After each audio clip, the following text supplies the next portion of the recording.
The magic stick. A poor man was married to a beautiful woman. The man and his wife never quarrelled. The husband loved his wife. The wife loved her husband. They were very happy. But this happy couple had a rich, handsome neighbour. He saw the poor man's beautiful wife, and he fell in love with her. "I want to marry her myself," he thought. Every day, when the woman's husband was working in the fields, the rich man went to the poor man's house. "You're a beautiful woman," he said to the poor man's wife, "but your clothes are old. Why doesn't your husband buy new, pretty clothes for you? I'm sure he doesn't love you. If he loved you, he would buy wonderful clothes for you. Divorce him and marry me. I will buy you beautiful new clothes, the best in the land. Then you will be the most beautiful woman in Ethiopia." At first the woman didn't listen to the rich man, but he came to her house every day, and every day he said the same things. At last she began to think, "Perhaps my neighbour is right. Why doesn't my husband buy beautiful new clothes for me? Perhaps he doesn't love me." That night she said to her husband, "Look at me, husband. My clothes are old and ugly. I want new ones. Buy me some new clothes." Her husband smiled at her. "You don't need new clothes," he said. "You're the most beautiful woman in the world to me." She was angry. "Don't you love me?" she said. "If you love me, buy me a new dress." Her husband loved his wife and he wanted to please her. "I have only a little money," he thought, "and I need a new plough, but I want my dear wife to be happy." So the next day he went to the market and he bought a new dress for his wife. He took it home to her and she put it on. "Thank you, my dear husband," she cried. "Now I know that you love me."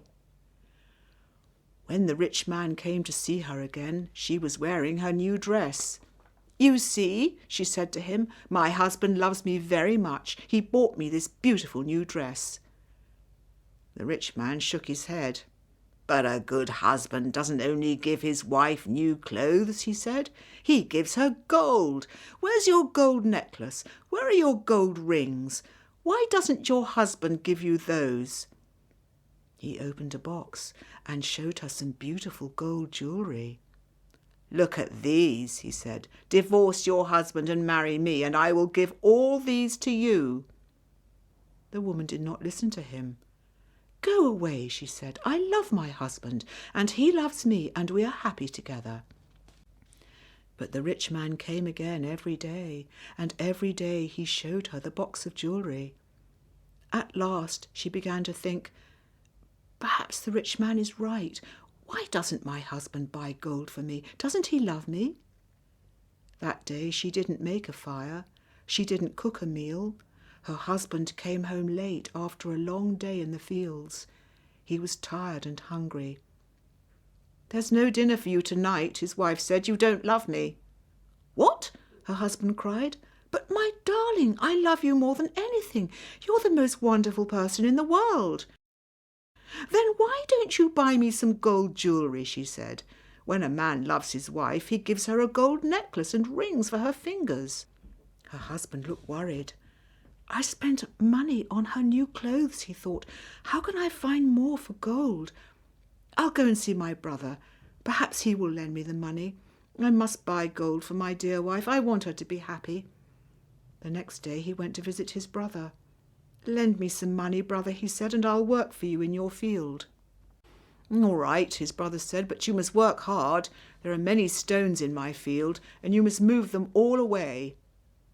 Her husband agreed and took the money. He went to the market and bought some gold jewellery. Then he took it home to his wife. His wife was very happy. She put the necklace round her neck and put the rings on her fingers. "Look at me," she said. "Am I not beautiful?" "You're very beautiful," her husband said. "If you are happy, I am happy." She put her arms round his neck. Thank you, my dear husband," she said. "Now I know that you love me." The next day, Her husband went out very early, before the sun rose in the sky. He ran to his brother's field. It was covered with stones. I must work very hard now, he thought. I must start early and stop late. I must pay my debt to my brother. His wife was working happily at home. I'll make a wonderful dinner for my husband tonight, she thought. He gives me wonderful presents. He works hard for me. I know that he loves me. Hello, a voice called out. Are you there? The woman went outside. Her rich neighbour was there. Oh, it's you, the woman said. Listen, neighbour, you were wrong about my husband. Yesterday he bought me this beautiful jewellery. He loves me very much, and I love him. I will not divorce him. I will not marry you. The rich man was worried. Her husband loves her too much, he thought. If I want her, I must be clever. At last he said, Your husband gave you clothes and jewellery, but I can give you more than that. What? What do you mean? The woman cried. Can your husband make miracles? The rich man asked. Miracles?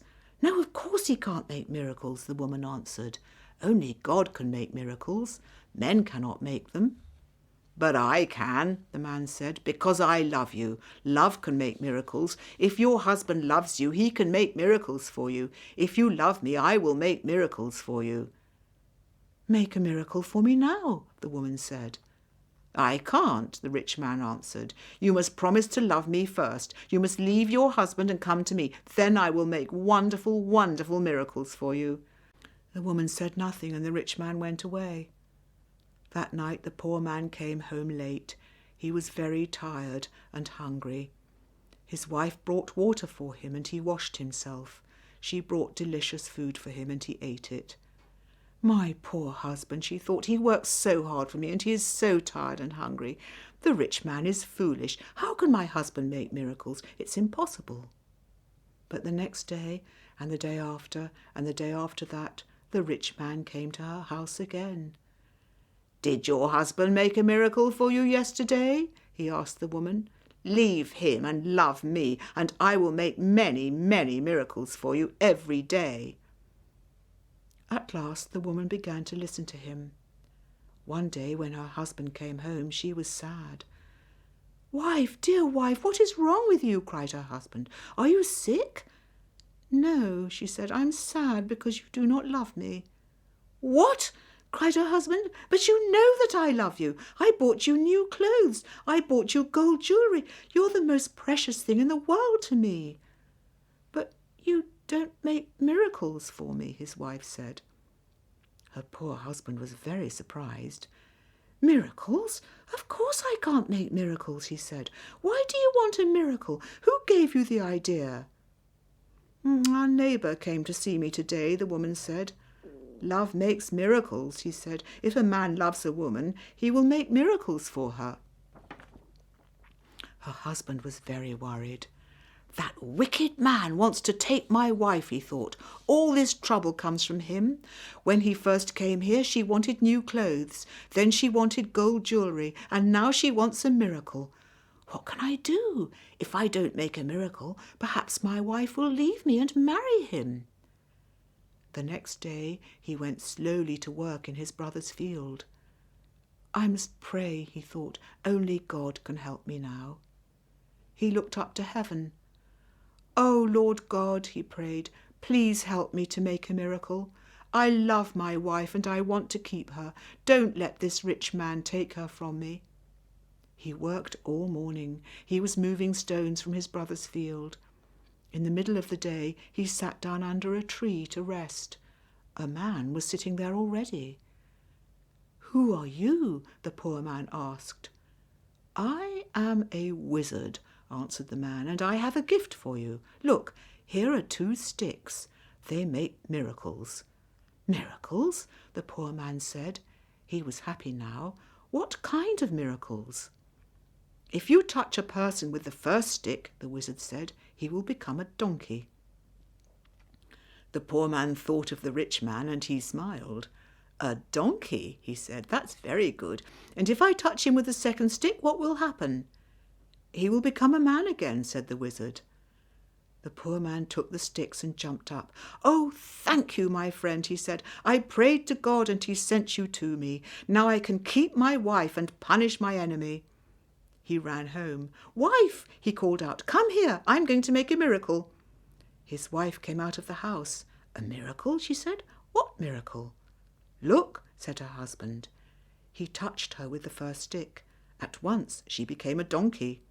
She lifted her head and tried to speak, but she could not. "Hee-haw, hee-haw," was all she could say. Her husband touched her with the other stick. At once she became a woman again. "Husband, that's wonderful," she said. "It's a real miracle. How did you do it?" "I prayed to God," her husband said, "and he helped me. And now, wife, I am going to punish my enemy." "Your enemy?" said his wife. "Who is that?" "You know my enemy," her husband said. He was looking at her. He wasn't smiling now. "It's the rich man, our neighbour. He comes to our house when I am working in the fields. He gives you bad ideas. 'Ask your husband for new clothes,' he says. 'Ask him for gold jewellery. Ask him for a miracle.' Am I right?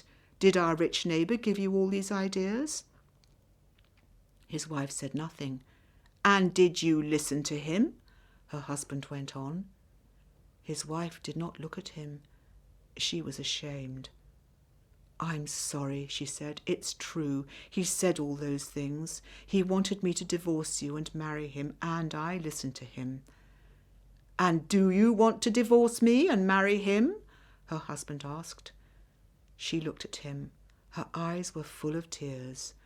"No, dear husband, I want to stay with you forever, and I will never listen to him again." "Then take this stick," her husband said, "and touch the rich man with it." He gave his wife the first stick, but he hid the second one in the roof. The next day he went to work. Soon the rich man arrived at the woman's house. "Well," he asked her, "and can your husband make miracles yet?" "Yes," she said, and she touched him with the first stick. At once the rich man changed into a donkey. "Now," said the woman, "you can go to work and help my dear husband." She took the donkey out to the fields. Her husband was working there. He was moving stones from his brother's field. "Ah," he said, "a donkey. Now I can finish the job quickly." From that day, the poor man gave the donkey many heavy loads to carry. The donkey carried stones away from the fields, it took sacks of teff to the market, and it brought flour and coffee home again. For many years the donkey worked for the poor man. The poor man was not so poor now. The donkey was helping him. He was becoming richer. One day the poor man looked at the donkey. It was tired and old. It stood still. Its head was bent down. The poor man was sorry for it.